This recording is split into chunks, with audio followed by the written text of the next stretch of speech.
So, Berto, I sent out a survey to all the patrons of the podcast asking them what sort of deep dives they wanted me or us to do.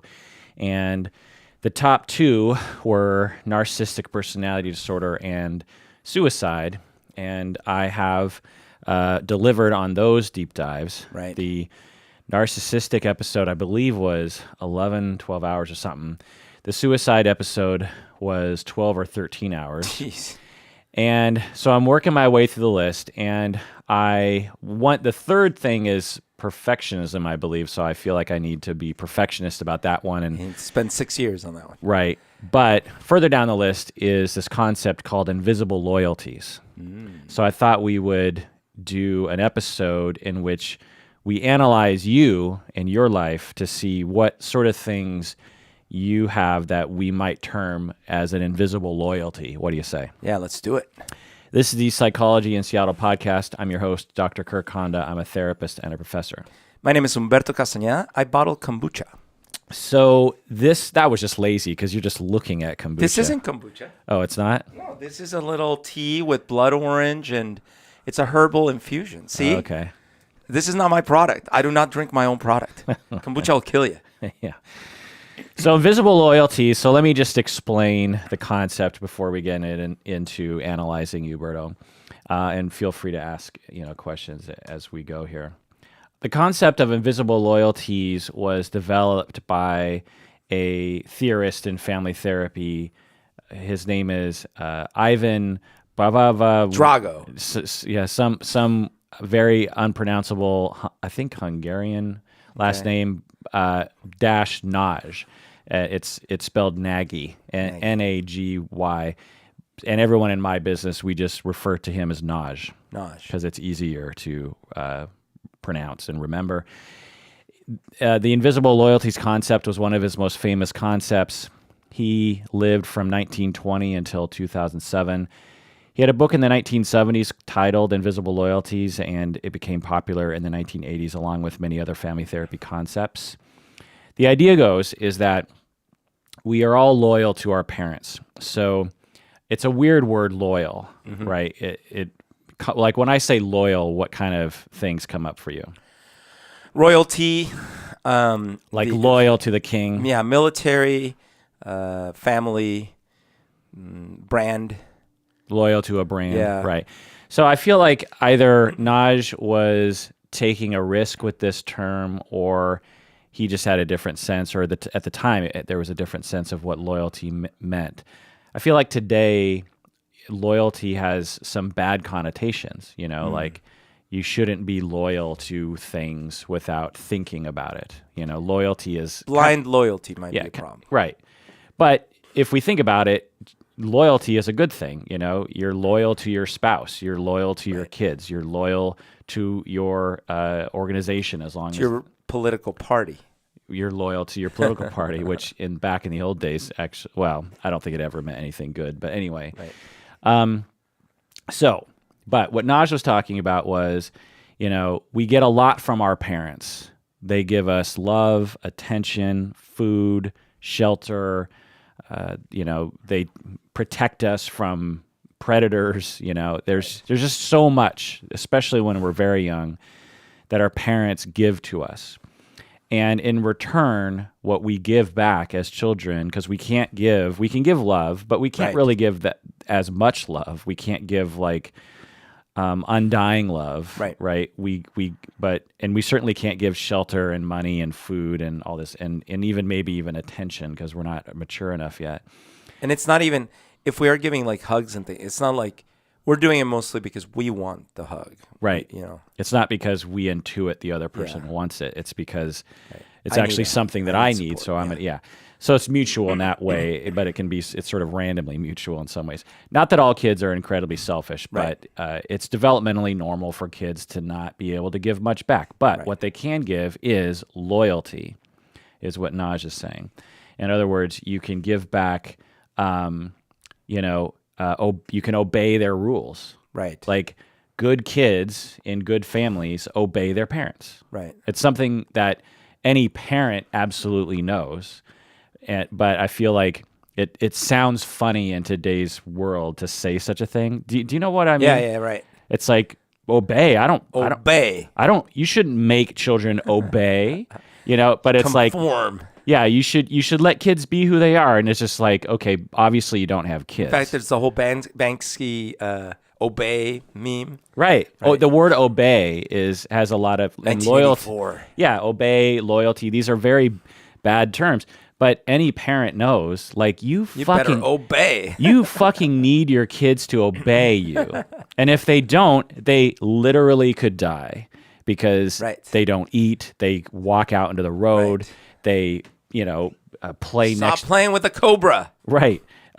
You need your kids to obey you. And kids don't necessarily know that it's life or death, but they feel like, I'm getting a lot from my parents. They give me so much. Okay, I'll give back. Right. Obedience. I remember when I was a kid feeling that way. There were times when I felt like it was illogical, some of the rules that were put on me. Right. And why do I need to do that? Right. But because I had goodwill from my parents and family, I sacrificed that for them. I was loyal to them. Right. Especially because, like, when you're a kid, I've noticed this with friends that have kids too. Like, as a kid, when you're doing an activity, let's say you're jumping on the couch and seeing how far into the living room you can jump, right? You could do this for 10 hours, 12 hours, 24 hours, right? The adults in the space, at some point, at first they might, if they let you jump on furniture, sometimes they don't. But if they do, at first they're like, oh, that's funny. They're having fun. After like 10 minutes of this, they're like, all right, that's enough. And as a kid, you're like, why? Right. Why do I have to stop? Just stop. We're trying to have a conversation. But why? I could go on for 10 hours. Right. To the kid, it feels like parents are just out to ruin your fun times. Why are we leaving the park? Right.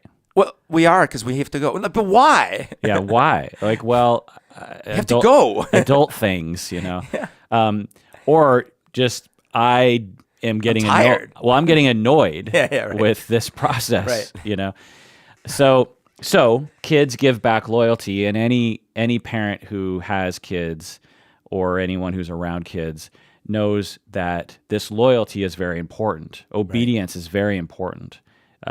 Kids listening to you and regarding your opinion or your feelings about something is very important. Right. Also, other loyalty aspects that children have are preferring their parents to other adults. Right. So, it's not just like, if another parent or another adult comes along and starts giving them love and attention and food. They're not interchangeable easily. Yeah, the kids don't just walk off with those people, right? They're like, well, I'm loyal to these two people. These two people are, the people I'm loyal to. And even if other people give me things, that's great, but I'm still loyal to these people. Another aspect of loyalty is we mimic them. We will mimic our parents. Have you ever noticed that people walk like their parents? Oh, interesting. Have you ever noticed that? I guess I do walk like my dad used to walk. Really? It's so funny. As a kid, we'd go on the street or whatever, and I just remember my dad walking so fast, and I'd always have to try to keep up. And me and my cousin, I remember us remarking like, oh man, he's walking so fast. And then that's just how I started walking. Nowadays, when I go walking with my dad, he's like, oh, slow down. Well, I have this weird fascination when I'm in public about identifying family members, particularly children and their parents, adult children. Oh, okay. And I will be at the mall or the movie theater or something, and I'll be like, that guy is an exact in between of the mom and the dad, and like I look for you can see certain markers, like the way the nose looks or the way the ears look or the hairline, the way their butts look can actually be really similar. The way they walk, the sort of coloring of their hair, there's all these sort of markers that you can look to say, yeah, definitely that person is that person's offspring. Right. I hear if you analyze their DNA, you can also tell. Yeah. And the way people walk, the way people talk. I mean, everyone knows that there are times when especially if you have siblings, where people will say, "Oh my God, you and your brother laugh identically. You have the exact same laugh." Me and my siblings, I have 3 siblings, and there are multiple aspects of us that are identical that I didn't realize until I brought other people in to the circle, and they would see my siblings and say, "Oh my God, you guys are the same." Yeah, you're exactly the same. You look similar, but you talk the same. Your voice, your timbre is the same, and we tend to believe that our timbre and our cadence and our unique, and our laugh and our walk is either unique or innate or just us. But all you have to do is look at kids and and families and realize, like, there's a lot of different ways to talk. There's a lot of different ways to laugh. There's a lot of different ways to cry, and people tend to mimic what they see. And this is another part of loyalty. We try through these methods as children to gain love and approval. It's logical, right? It's if I'm 5 and I want my parents to love me, the more I am like my parents, the more likely they will love me. Yeah, intuitively, you just kind of probably feel that. Right. So was Steven Tyler singing to his daughter when he said, "Walk this way, talk this way"? That's gross. What is that song about? Talking about how his sibling or his children should imitate him. I think it's like, isn't that? It's a sexy song, right? I guess so. What are the lyrics to that song? Just give me a kiss. Wait, talk for a second, because I'm gonna look up walk this way, talk this way. I don't know. Let's see, because I always thought the first song I ever heard of Aerosmith was the one with the girl who's like a tramp or something. Do you remember that song? No, but we got the lyrics here. Okay. Backstroke lover always hiding neath the cover till I talked to my daddy, he say. He said you ain't... daddy. There's a daddy thing. Yeah. He said you ain't seen nothing till you're down on a muffin. Oh, boy. Then you're sure to be a change in your ways. Okay. Backstroke lover always hiding neath the cover till I talked to my daddy, he say. Daddy, there's the daddy again. Yeah. I met a cheerleader, was a real young bleeder. Oh, no. Oh, boy. Oh, my, what? Oh, boy. All the times I can reminisce. The best thing loving with her sister and her cousin. Wait, what? Started with a little kiss like this. She saw seesaw swinging with the boys in the school with your feet flying up in the air, singing "Hey diddle diddle" with the kitty in the middle. You be swinging like you just don't care. So I took a big chance with the high school dance with a missy who was ready to play. Was it me she was fooling because she knew what she was doing? Taught me how to walk this way. She told me to walk this way. I mean, I just want to say this line again. I'm surprised the internet hasn't highlighted this, because this is a popular song. Sure. Run DMC redid it, blah, blah, blah. In fact, this song completely kickstarted Aerosmith's career, which they became massive stars in the 80s and 90s. Right. And it was because Run DMC decided to do this song. Yeah. Again, I met a cheerleader who was a real young bleeder. Yikes, man. Jiminy. No, I guess he's talking about when he was in high school. I was a high school loser, never made it with a lady till the boys told me something I missed. Then my next door neighbor with a daughter had a favor, took me just a little kiss like this. So I think he's talking about when he was in high school. Right. But geez, young bleeder. That's pretty awful. Okay. Not that there's anything wrong. Maybe that just means she's a bleeding heart liberal. Well, and honestly, there's nothing wrong with menstruation. We don't need to stigmatize that. So we are loyal to our parents when they give us love. So we get love from them, attention, shelter, blah, blah, and we give back loyalty. Ragdoll. That's the first one I ever heard. Ragdoll, living in a movie, hot tramp, daddy's little cutie. That's the daddy's little cutie. Jiminy. There's a lot of daddy issues. Daddy stuff. Yeah. Okay, so So we get love, we give back loyalty. Nagy asserted this. However, when there are problems in a family, abuse, neglect, bad parenting, mistreatment, not giving the child enough love, trauma, war, poverty, societal oppression, marginalization, this sort of thing, this creates a scenario where the child isn't actually getting enough love and attention. So the child wants to give back loyalty, but is ambivalent about it because the child also does not want to give back loyalty. Oh. So that's because they haven't received enough of the thing that they would need to feel like they want to give back loyalty. Right. Because that's the main thing that children can give. Parents can give love, attention, all these various things, but kids really, the main thing they can give back is obedience, loyalty, preference, and this kind of stuff, and mimicry. Right. But because the child isn't getting enough, they're like, well, do I really want to give back that much? And so, but we have this deep need to be loyal. We don't just give it back in reciprocity. We actually have a need to feel like we're affiliative with our family group, And it seems like that extends in many meta ways, right? Like we need to be loyal to our country, to our football team, to our political party, to our religion, to our everything. Right. One could argue that it's just a adult manifestation of this child need. Right. And it's interesting that you bring that up because I don't think I'd ever thought about that.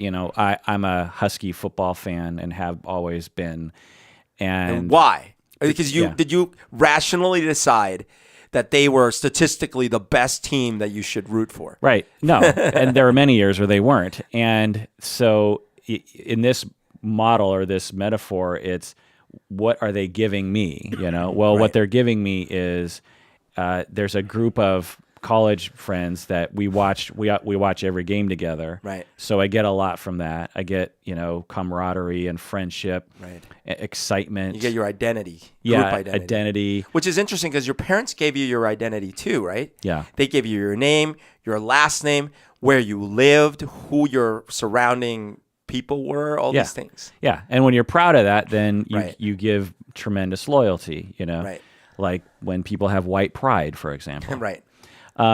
So, I mean, no joke, but so when we are ambivalent about our experience growing up, then we're also ambivalent about our loyalty. We want to give, but we also don't want to give.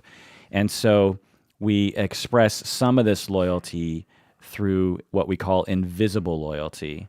Nagy used the word invisible. It's just another word for unconscious.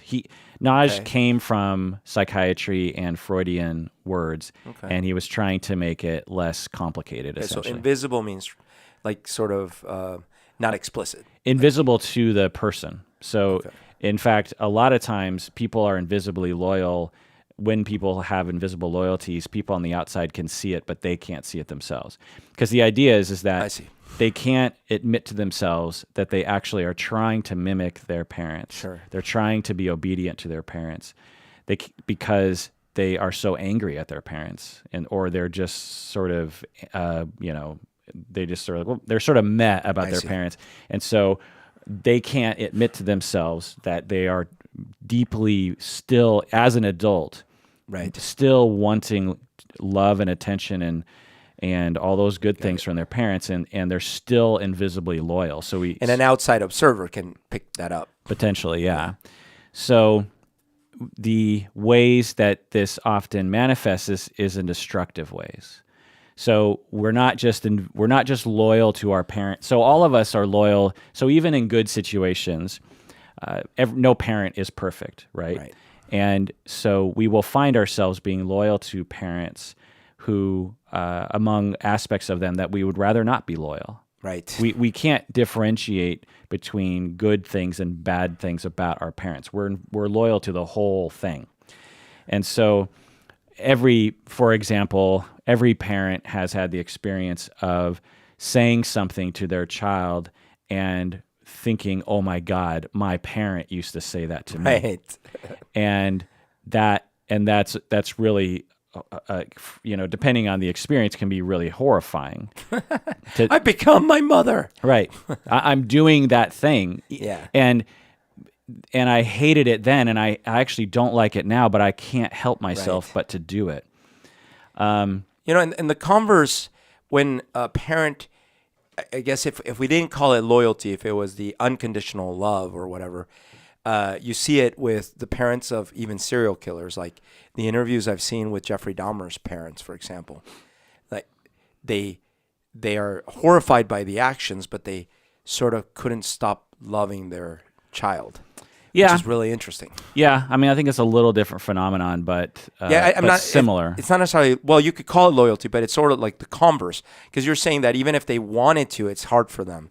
So in this case, even if they wanted to be like, okay, you're a psychopath, so now I can't love you. It's hard for a parent to do that because they're like instinctually so drawn to loving their child. Yeah, well, and I would argue that Dahmer's parents should not fall out of love with their kid. Yeah, I'm not saying it's right or wrong.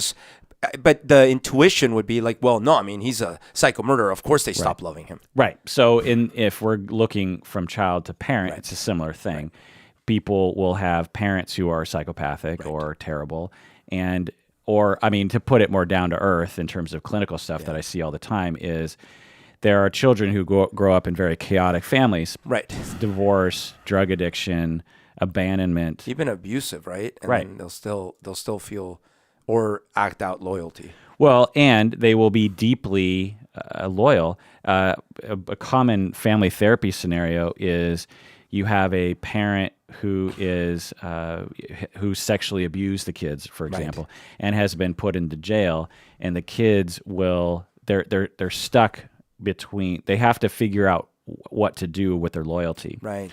So they either get super angry and like completely denounce that person, but deep down they're still invisibly loyal. Right. Or they're just overtly loyal to their parent and say like they shouldn't be in jail. This never happened. I see. It creates a situation where people have to deny. They have to deny something because they're not compatible. You can't love your parent and accept what they did. It doesn't make any sense to the brain, and so you have to choose one or the other. So you either accept it and hate them, or you deny it and love them, and that's a tough choice for people. And this has to do with loyalty. And actually, Nagy talked about split loyalties, which I won't get into. But anyway, so the idea goes, and I teach this concept in my family of origin class. So the idea goes, because we need our therapists to know how they are invisibly loyal to their parents. Okay. Because it will affect the way that they treat and react to their clients. Got it. So when you become like your parents, so to put this in very succinct terms, we become like our parents in destructive ways in an unconscious attempt to get the love that we never got from them. Okay. So that's the idea. Now, loyalty, before we get to you, Berto, can look different to the individual, but in essence, it can be the same. So, for example, let's say your father cheats on your mother, and it's complicated for you, and you're invisibly loyal to you have an invisible loyalty to your father, but you don't want to cheat on your spouse. So instead, you play a lot of video games. Okay. So in essence, it's the same. Because you're not giving the time or whatever, but right, and you're giving love to something else. I see. But it's not to a, So it doesn't have to be a one-to-one mimicking of the behavior. Right, but the essence will be the same. Or another common one is your mother criticizes you a lot, and you grow up to criticize everyone, but to you, it feels justified. Right. Another example is your parents are alcoholic, but you grow up to be sober, but you're incredibly distant, and you work a lot or something. As if you were an alcoholic. Right. So the essence is the same, but it looks different to you because that's what your mind does that to you to trick you into thinking you're fine, but you're able to express that invisible loyalty in an unconscious attempt to get the love from your parents that you never got. Got it. And of course, it doesn't usually work, but that's the idea. Because you're also not aware you're doing it in most cases. Right. It's sort of like a weird solution to a fucked up situation that ends up causing problems, Right. And this is also similar to the repetition compulsion that Freud talked about in the early 1900s. Okay, so before we get to you, Berto, let's take a break. What do you say? Let's do it.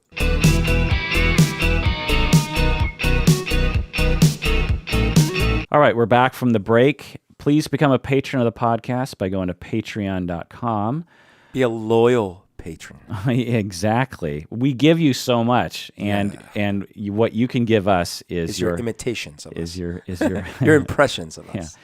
Also, tweet Berto at PsychoBerto, and that psycho, the O is a 0. Psych 0 Berto. Just because he likes to screw with people. Also, if you want all of our episodes, they're all on our website, and there's other fun stuff there. I was trying to not have a 0, but someone else owned Psycho Berto without the 0. So this was not necessarily a me wanting to mess with people. And at the end of the episode, we'll go over some patrons who will get some swag. What do you say? As you can see right here to my right is... What is that, swag? That's mugs. Ooh. That will go to all the $20 patrons. Nice. And okay, so Berto, invisible loyalty. As we were talking about it, does anything pop into your head? Yes. I mean, I certainly have shown visible loyalty, and I'm sure invisible loyalty. So let's take my dad, for example. The situation with him where he would be not making money and he would basically spend my money too and all these things, right? And yet to this day, I support him, right? Yeah. So I show him loyalty mm-hmm. in a sense where I could have said years ago, sorry, you're on your own. You're an adult. Well, right. So let's break this down.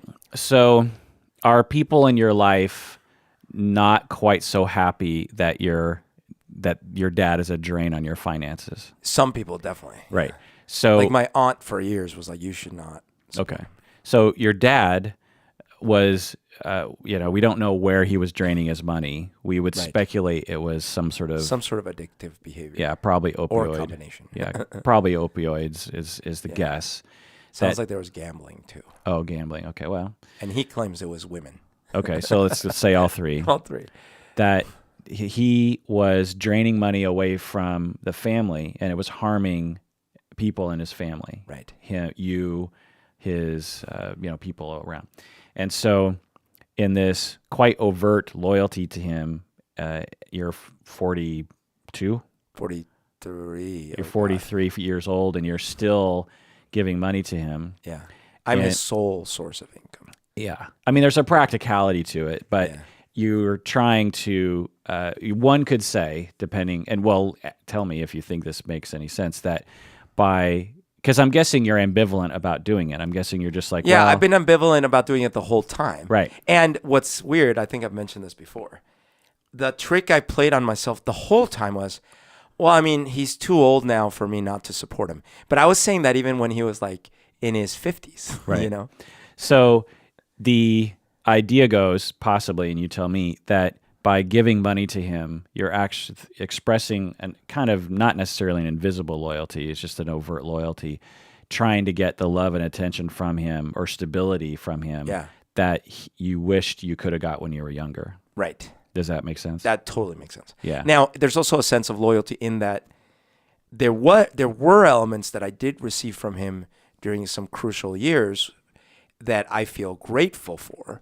And I feel like if I hadn't felt that gratitude, I would have been a lot less inclined to give him money. But I was like, well, he was a good dad to me in these ways, so I guess I should help him out, Okay. So what about other invisible ways that you might be loyal to, like him, that you're similar to him? So, or your mom or your grandparents. Yeah, right. So he, growing up around him, he was someone who would criticize things a lot, right? And a lot of times he would rail against the world. So we'd be, the typical evening would be us watching television in the news. I'd come home from school, did my homework or whatever, and it's like 8 o'clock after dinner, and the news is on. And we were in my grandparents' room, and the news is on, and he's just like yelling at the TV, like, God damn, these insulting. Oh, and also being very sexist too, because usually there's a female presenter, and he's like, this prostitute, blah blah blah, stuff like that. Wow. Yeah, it was really bad. And he would just talk about all the corruption and the, of course he wasn't wrong about corruption or any of that stuff, but he was just constantly in rage against the machine. Yeah. So are you like that? I have been. Yeah. I've had episodes throughout my adult time. I remember when I first started going to therapy, I've told this before, I think, how I arrived, I would come from the east side, and my therapy was in Seattle. And oftentimes I was late. And almost every time I would walk in, and instead of like, oh man, I'm so sorry I was late, I should change my pattern so I can stop being late, I would walk in with a frown and just start like, oh my God, I'm so angry at the city. Like, this traffic is so ridiculous. And a little bit of rain, and everyone forgets how to drive. And it's just like, and I remember my therapist going like, wow, you really have a lot of anger right now. And I'm like, well, no, it's not that. It's just so upsetting. I was like, well, okay, well, why don't we take some deep breaths? And I'm like, no, I'm calm. I'm fine. But I remember that. And it took me therapy to kind of look back and be like, oh my God, that's what my dad used to do. That's my dad. I'm being my dad. Do you think your dad, so in that scenario with you were deflecting? Definitely deflecting. And relying on a common sort of mode. Right. And using something that's actually not technically inaccurate. No. Traffic is terrible. We should do something about it. Do you think your dad was deflecting from something? Yeah.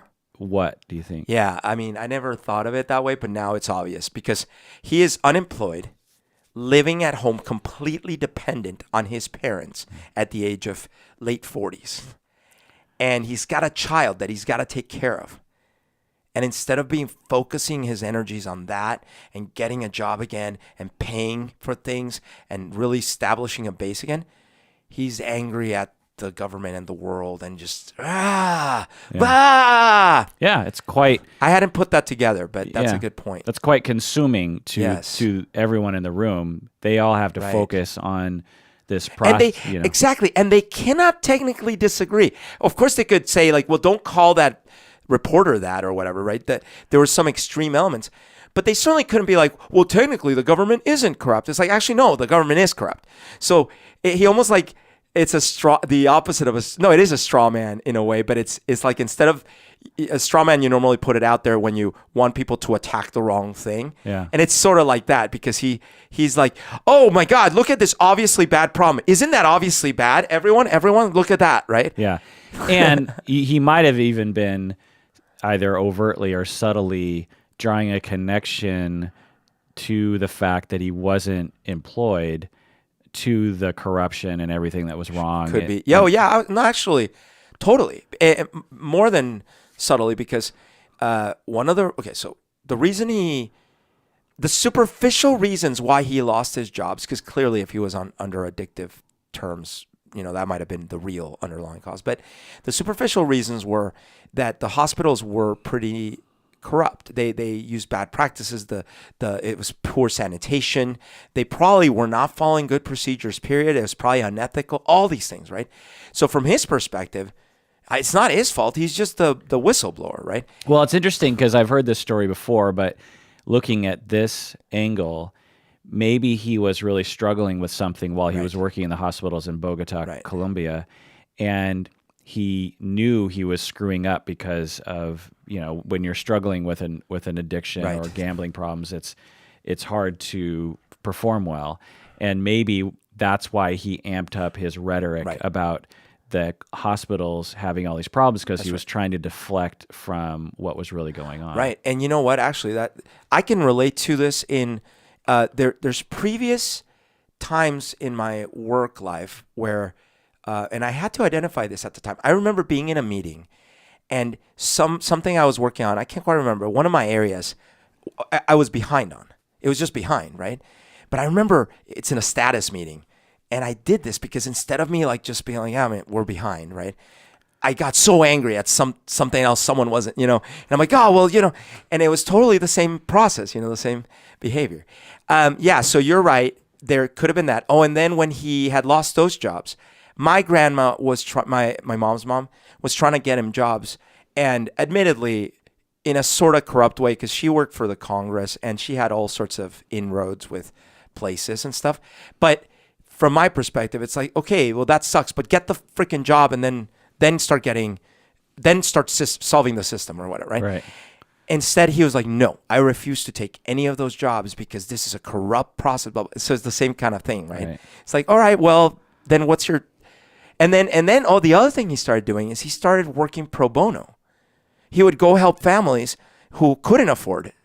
And so on the surface, it's like, oh, well, but the poor guy, he's offering his services for free. Well, yeah, but you have a family to take care of. Yeah. So it's like, I get it. You have a surplus of food. You gave 10, 20%. Give 50%. You have no food. You found a piece of bread. Your son or daughter is hungry, and you gave the bread away.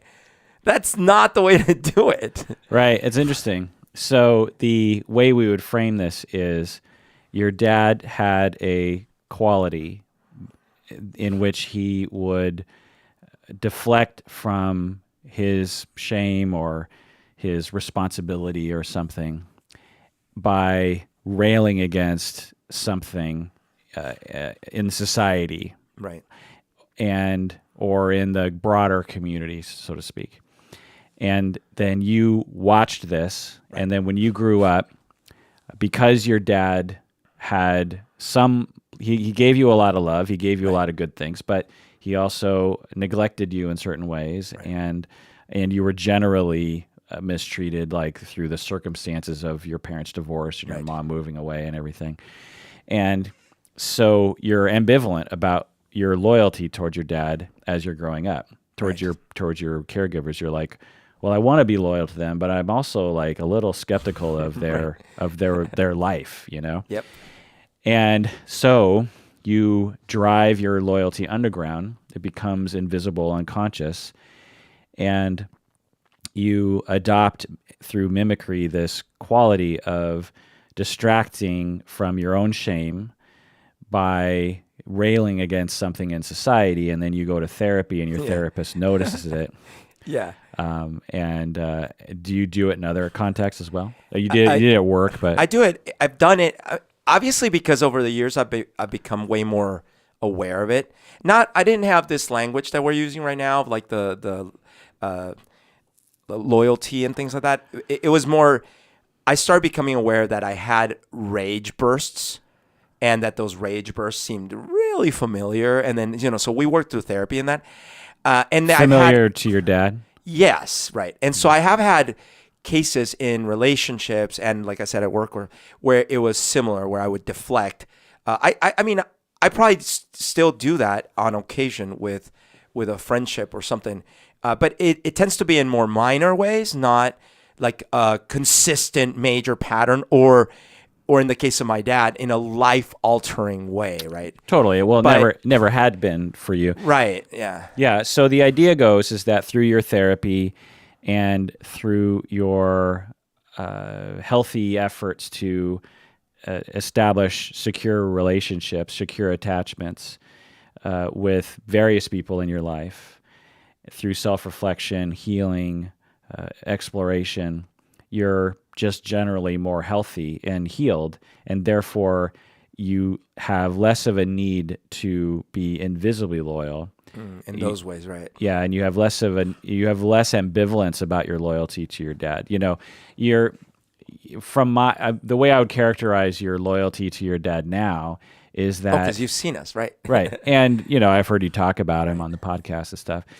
Is one of realistic love for him. Right. Like you're not busted up about your love for him. Right. And you recognize that he screwed up and still continues to. But, you're at peace. Yeah. And with that peace comes less ambivalence, less need for denial of one's loyalty, and less need for invisible loyalties. Makes sense. So good for you. Yeah. Yeah. What about your mom? So we can definitely go there. I was going to touch on my uncle as well. Okay. Because this is the uncle that I think I've talked about in the podcast before, where 10 years ago, 10 years ago, I had basically a lot of ideas in my head, a lot of startup ideas, all these kinds of things. And at the same time, he was going into business on his own too. Yeah. And he's an inspiring, charismatic person, and he can really make you believe in that he's after something. And so I believed him. I've met him. And he's my uncle. I met him. Yeah. He's a very, I mean, so the bad way to put it is that he's very in your face. Yes. The good way of putting it is that he's very charismatic, and he takes interest in people. Right. And he seems genuinely like good-hearted. Right. And nowadays you don't Actually, now that I think about it, he's like sort of an exaggerated version of you in some ways. Right. Well, and no mistake why I am. Yeah. There's the loyalty. There's the imitation. Right. Right. So did you grow up with that uncle a lot? Oh, yeah, because he was my second dad, essentially. Oh. I spent, out of my uncles, I spent the most time with him. Interesting. He taught me, along with my dad, but he was the only other adult who taught me how to drive. He's your mom's brother. He's my mom's brother. Yeah. And him and I would go running together. He's the one who taught me how to run, really. We would do workouts together. He taught me how to drive, and he was so fun. Yeah. He was so engaging. And when he was younger, so the way you see him now, he's been beat up a lot by the world and by his mistakes. But before he hadn't quite been, right? So it was all that charisma and everything in a younger package that hasn't been beat up by the world. So you would really believe him, like, wow, he knows what he's doing, like this makes sense. Yeah. Plus I was a kid, right? I'm a teenager. And so I looked up to him a lot. I copied his sense of humor. I copied his mannerisms. One thing he would do is he would call people by different little nicknames and stuff. And I totally took that up. And just the way his mannerisms with his hands, how big he talks, all this is more him than my dad. That's so funny. Like, you didn't mention this when we went to Colombia. Yeah, I didn't. I mean, I don't often talk about it, but that's the case. Yeah. So when I met him, stupidly, I didn't even think that I needed to know Spanish. I've talked about this before. Yeah. When I went to Bogota, and I right away realized, my God, almost no one speaks English, including everyone in Humberto's family. Right. And so I started just kind of adopting this stance of like, well, I guess I'm just going to be this silent foreigner in the room as everyone's talking Spanish, right? Right. I'm just like, I don't want to bother people to have to tell me in English what's happening. So I'll just be a fly in the wall, and I'm cool.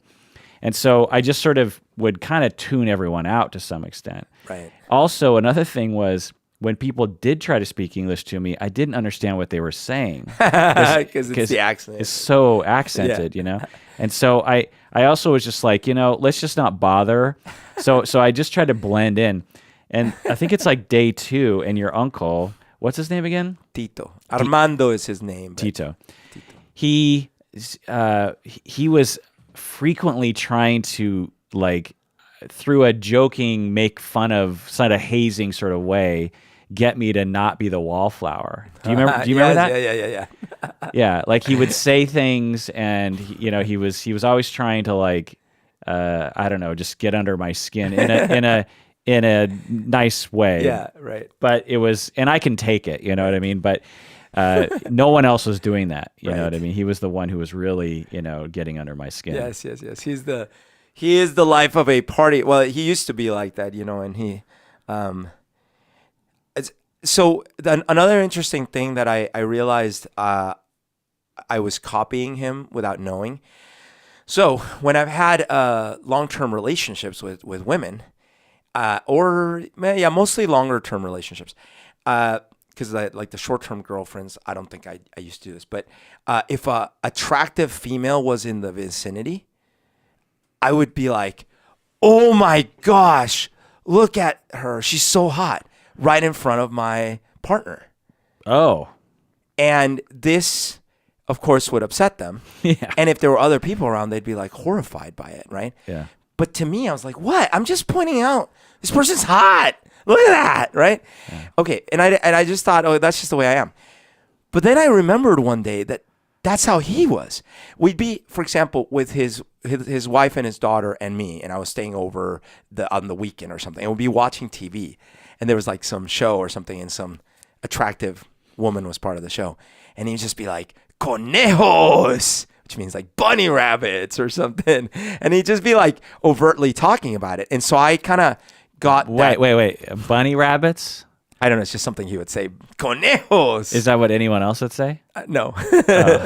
Just bunny rabbits. I don't know why. It was probably the bunny, like the Playboy bunny maybe or something like that. Okay. But it was very obvious he was essentially drooling over this person on TV. And I'm sure it happened in real life too. And so I just saw that. And I thought, okay, well, that's what you do, right? Not explicitly, but in my head, I'm like, okay. But I didn't put the two together until years and years later when one time I was like, oh, wait a minute. This is what he would do. Right. So the hard pill to swallow that I often run into with my students at Antioch is that by doing that thing, by mimicking him and not realizing why or how, right, you were unconsciously trying to get love from him, even though he wasn't even there, even though he wasn't there or wouldn't right. necessarily care, right? But it's this unconscious attempt at mimicry to gain love and attention from him, right? And the hard pill to swallow for people is imagine he sexually abused you. Oh, right. And you hate him. And you were still trying to do that, right? And the idea from a professor, me, telling the student, oh, right, you might be acting like him because you actually deep down want his love and attention. Right. Oh, yeah. That's a very upsetting notion to people. Right. But because like totally in my normal. case, it's not that hard for me to, because I have all these good memories with both him and my dad, right? So for me, it's not hard for me to imagine why I would have wanted to imitate them, even if the behaviors I'm imitating, even if at the time, like with my dad's case, I knew at the time that he shouldn't be yelling at the TV like that. Yet, Well, let me ask you, when you were 22, would you have had the same openness to this idea, or would you have? Probably not. Yeah. I don't know. I certainly was blind to it. But would you have admitted, oh, well, maybe I am imitating my uncle and my dad because I secretly want their love? I don't know. Probably not. Not. Well, it might have been tricky. It's harder for more immature people or more, still healing people to admit these kinds of tricky situations. What about your mom? I mean, you didn't spend actually.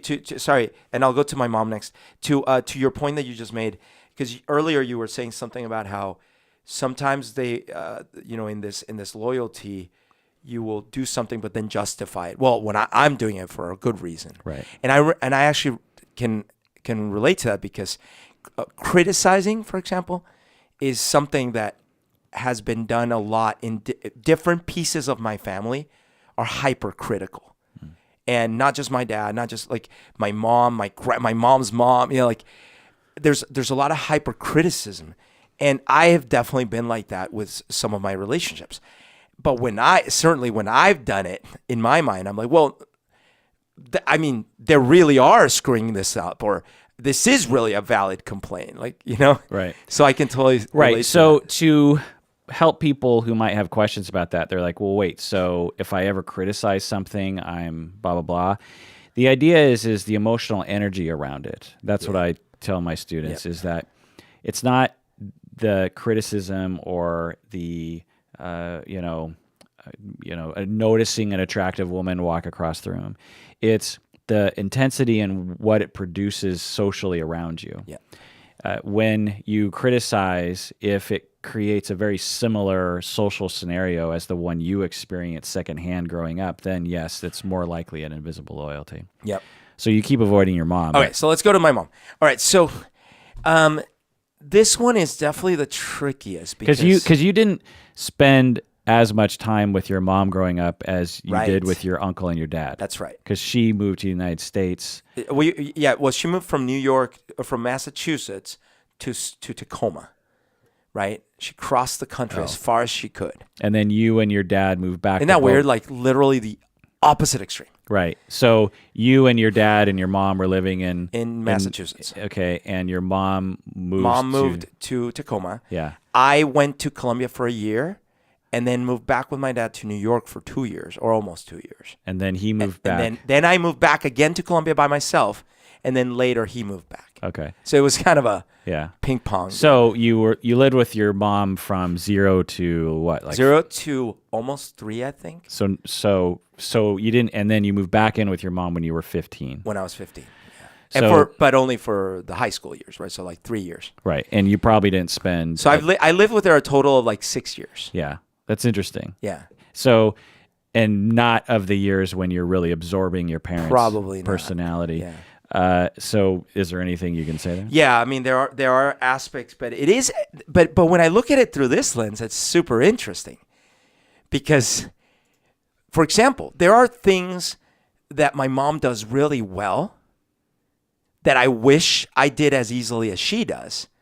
But unfortunately, probably because I wasn't around for those crucial times, I didn't end up being quote unquote loyal to those aspects. For example, my mom is super organized. She doesn't, in general, doesn't procrastinate. She is very diligent. She is, like all these very organized, very methodical things, right? She is hyper cautious, but because my dad is a hypochondriac, or not a hypochondriac, but my dad was obsessed with germs and disease. So I am like that. But my mom is more about like not taking any chances, any risks, right? No, you're not going to do a band. You're not going to do a startup. You're not going to, no. You work a steady job. You don't go out at night. You don't take any risks, damn it, right? Whereas with my dad, it was more like, don't touch that. That's probably got bacteria on it. Right. So in terms of Naj's language, it's possible that this isn't invisible loyalty, but, well, I guess you could say it was. You had to choose, because your parents put you in a position where you had to choose who to be loyal to. You were... So you chose one over the other, and you chose your dad, right? And by definition, the more unlike your mom you are, the more loyal you are to. Oh, right. And actually, that's a good way to frame it, because the other potential is that I certainly was probably subconsciously trying desperately to be loyal somehow to my mom, because she must have left because of me, right? So if I could be, and I'm obviously not literally thinking this, but if I could be loyal enough, maybe I can have her back. But the challenge is I don't know what to be loyal to because I don't know her, right? So this is an example where we would clash. I remember one time I was visiting her, and I think I've told this story before. I was coming down the stairs. She was in the little TV room, and I would walk by and I would wave and say hi, and then a little bit, and I'd go to the kitchen. A little bit later, I'd come by and I'd look and I'd wave and I'd say hi. How old are you? Well, this was probably when I was 9, maybe. Okay. Maybe 7 or 9, and I'm doing that, right? After the 4th time, maybe 5th time, she's like, "Stop it! Why do you keep saying hi to me?" Right? So like my dad would have never had that reaction, right? Yeah, right. And so I was like, whoa.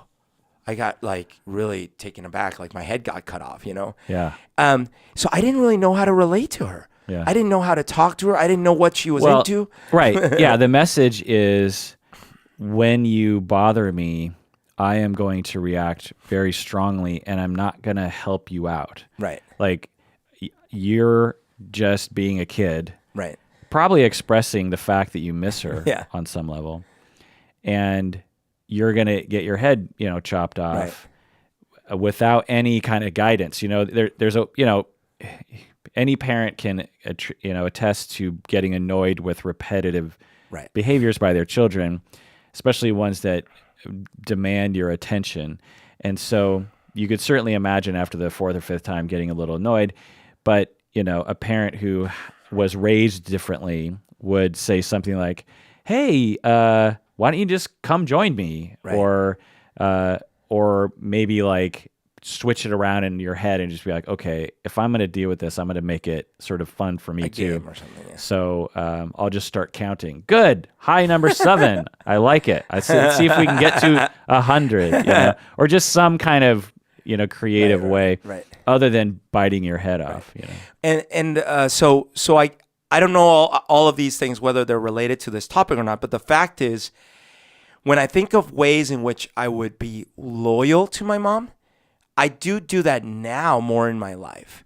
And maybe some of these are actually somewhat healthy in that I started realizing, okay, I kind of have to be responsible. I have to, I have to save my money more. I have to, these were all things that my mom's really good at. But those didn't come natural to me at all.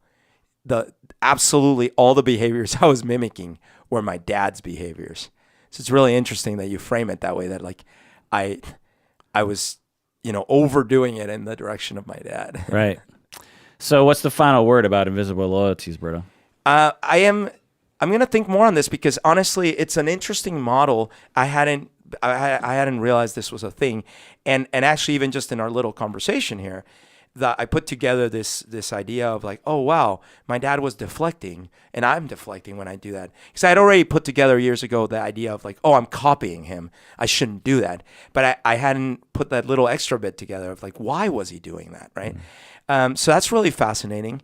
I also find it really interesting that in the case of my mom, when we first started this conversation, in my mind, in fact, the reason I was delaying on my mom, I'm like, okay, there we're going to have tons of material. But what's interesting is, yeah, of course I have a lot of resentment and hurt feelings and trauma, but I actually ended up not copying her a lot and sort of to my detriment in some ways because she had some good patterns that I wish I could copy. Mm-hmm. Yeah, so that's kind of fascinating. Yeah. So I forgot that I should probably mention some things in which some just minor, because we're getting into some deep things, which I think are probably more relevant, but just some other minor things. Like for myself, I remember as a teenager, I think I'm sitting in the backseat of the car, my dad's driving, and I noticed that my dad, when he's driving, he would play with his hair on the back of his head. And so he's got his left arm up, he's driving the car, and he's sort of randomly playing with the hair on the back of his head. And he would just have this sort of pattern where he would sort of scissor his with his fingers. And I'm like, that's kind of a weird thing that my dad's doing. And then all of a sudden I realize I'm doing it at the same time. Oh, as you were realizing that? Yeah. Yeah. I'm like, wait, I'm doing it too. That's hilarious. Another is my mom. God bless you, Mom, if you're listening. I don't know if I ever told my mom this. I think I have. Anyway, so when I was a kid, my parents were extremely adamant about me finishing the food on my plate. And I think that's a good, parenting style. Yeah. I was the same. Yeah. To the extreme, though, to the point where I think I got traumatized by it. Well, so when I would, as a young person, I'd be like 6 or 7, I would have a really hard time eating certain like beef if it was real gristly. Oh yeah, because you got to chew forever. Yeah, and I have like this really fast gag reflex. Oh God. And so I would try to swallow it, and it wouldn't go. And plus, like I was never one of those kids who would like give the food to the dog or throw the food out. Like I could have easily faked it, but you wouldn't. Yeah, I could have gone to the bathroom, spit it in the toilet, but that just never occurred to me for some reason. And so my mom was one of the main people who enforced this rule. And again, I think it was a good rule overall, but there were a few moments, say a handful of times when I was a kid where I was left at the dinner table by myself, just, Me too. Just trying to, oh my God, just trying to choke down like, I have traumatic memories of that. Yeah. So, and in terms of like mistreatment, I would say this is just normal kind of childhood living. But I always thought like, man, my mom, and my dad, they have this really huge ethic on finishing your food, and it's very important to them. And I think, it's a good quality. Anyway, I'm at a funeral or a reunion or something, big family event. There's like, I don't know, 100 family members at this restaurant. I think it was a funeral, actually. This is like 15 years ago. And I can hear my mom talking to one of my one of my extended family members kind of behind me. I can overhear her conversation. And at first I'm like, oh, that's interesting. And I was, wait a second, what is she talking about? She was talking about, she says something like, when I was a kid, my parents were so big on me finishing my food. Oh, wow. It was so annoying. And there were times when I would be at the dinner table, all my older siblings are excused from the table. I'm sitting there by myself trying to choke down this meal. Just copying verbatim what you would have said. And I couldn't stand it. It was the worst. And I'm like, what? Like, one, she had never said that, and two, if you hated it, why would you recreate that? Right. So that's an example of invisible loyalty, right? Again, if my mom's listening, I don't hold it over you. I think it was probably a good decision. If the only consequence to my life now is that when I eat out, I can't just eat part of my plate. I have to finish the whole thing, and that doesn't always do well for dieting. But I think the good qualities that I acquired from this parenting practice was one of not being picky, and also realizing that I'm a part of a bigger picture. Like, just because I don't want something doesn't mean that I get to have what I want. It's basically like anti-spoiling kind of behavior. Because if you let kids dictate everything about their food, any parent will attest to, your entire life will be dictated by their whims, because they're not hungry one moment, they're hungry the next. They hate this one food, they want this other food. Like, if you don't draw the line with kids somewhere, your entire life will be screwed, and you'll raise a kid who feels super entitled. And so I think this is part of that effort. But anyway, hearing my mom talk in the exact same tone about her experience as I had was very shocking to me. Oh my God, that's hilarious. There was, by the way, there's a story that I just realized is me imitating my dad when I was little. That's super, you'll see why it's so weird, so funny. When I was around maybe 7, 8, let's say, right? 7 or 8, I would be so upstairs in our house, I had my room, and then next to it was something they called azotea, which is where you would go sit and get some sunlight, because it had like a glass ceiling sort of, so you would get some sunlight. And then in front of that was our main bathroom. That was the bathroom where everyone took showers. So a lot of times I'd be playing around there. And then whenever my dad was, not all the time, but a lot of times when he was taking a shower, I would hear like this kind of sound with a little bit of splashing water, something like,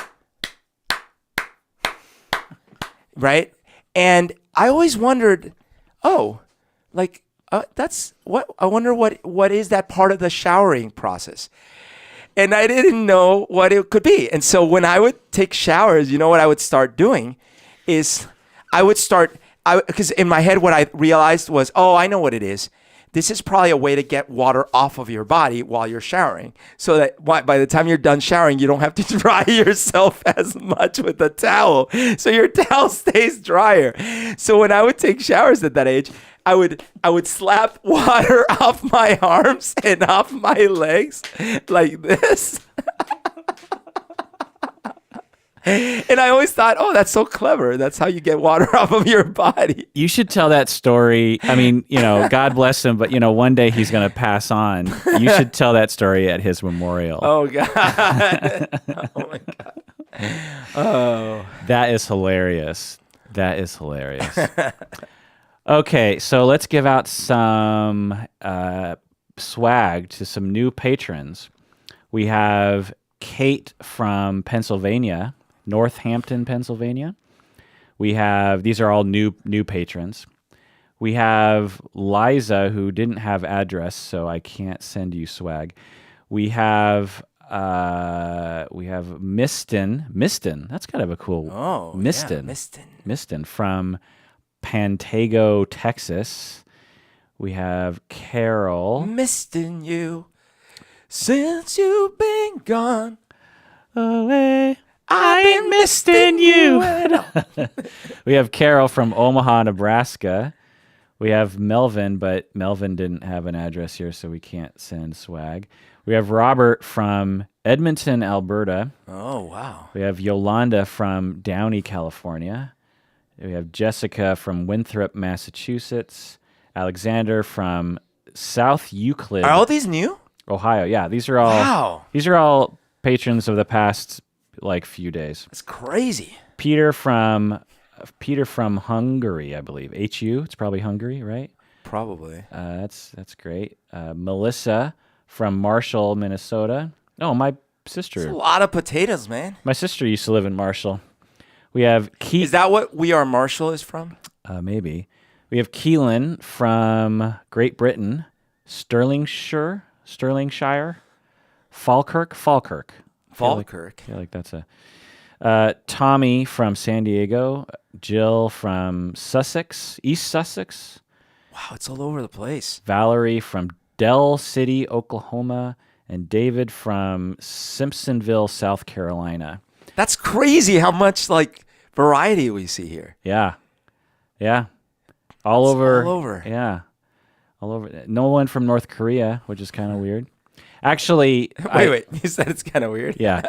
Actually, Can they access us? I looked at this analytic about where our listeners are from, and there's only 10 countries around the world that don't have data indicating that they're listening, and one of the countries is North Korea. Right, but I mean they can't access us. Right. China, they can't or can't. Yeah, absolutely, China. Okay. The only other countries are the Sahara Desert countries. Oh, okay. Where It's just too hot. Yeah, it's too hot for psychology. All right, well, that does it for that episode of Psychology in Seattle. Thanks for joining us out there. Let us know what you think about Invisible Loyalties and send us your own stories. Maybe we'll read them on air. Please take care of yourself because your parents also deserved it.